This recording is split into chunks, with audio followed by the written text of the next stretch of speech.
اشرف العالمین آفتاب ولایت حضور پر نور سرکار وارث پاک، عظم اللہ ذکرہ کی وہ شان ہے جس پر ہر شان قربان ہے۔ سرکار دین کی عظمت کے پاسوان ہے، کشور عرفان کے سلطان ہے، کتاب عشق کے عنوان ہے، عشق حقیقی کی داستان ہے، غریبوں کے نگہبان ہے، حضرت کے قریب ہونے کا ہر ایک کو ارمان ہے۔ علی کے لاڈلے اور بی بی فاطمہ سلام اللہ علیہا کی جان ہے، محبوب استا اور دلبر نبی ذیشان ہے۔ سرکار کا خاندان نیشا پور کے سادات سے تھا۔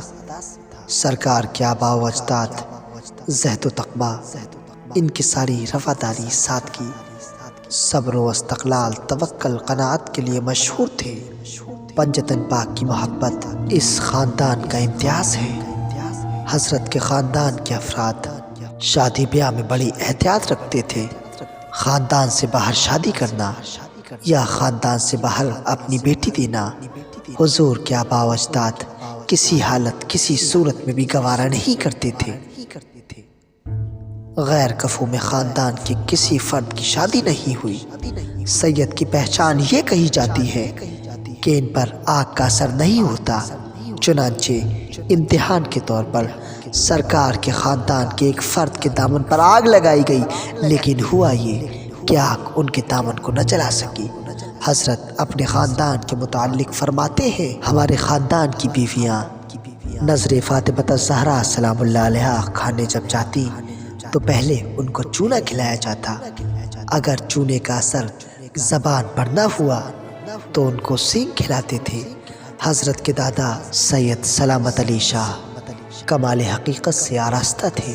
ان کے والد سید کرم اللہ کی ذات برکات مجموعہ صفات تھی۔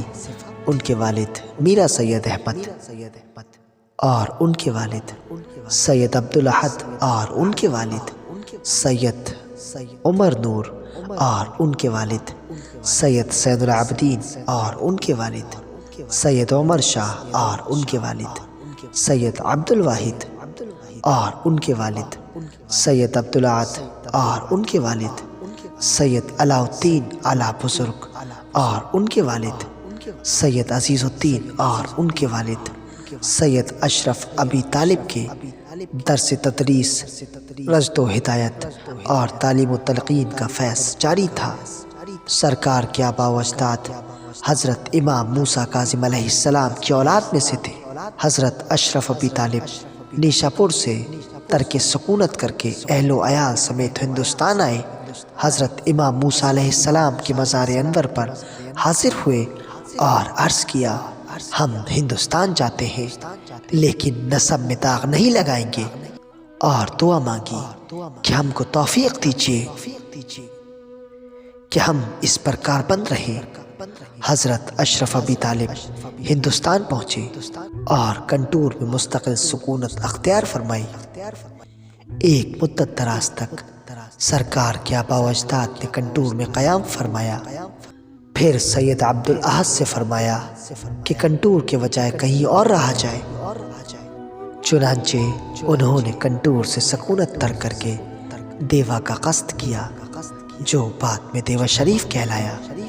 دیوا پہنچ کر حضرت سید عبدالاحد میں اہل و عیال وہیں رہنے لگے اور درس و تدریس اور مرشد کی ہدایت میں مشغول رہ کر لوگوں کو پھل پہنچایا۔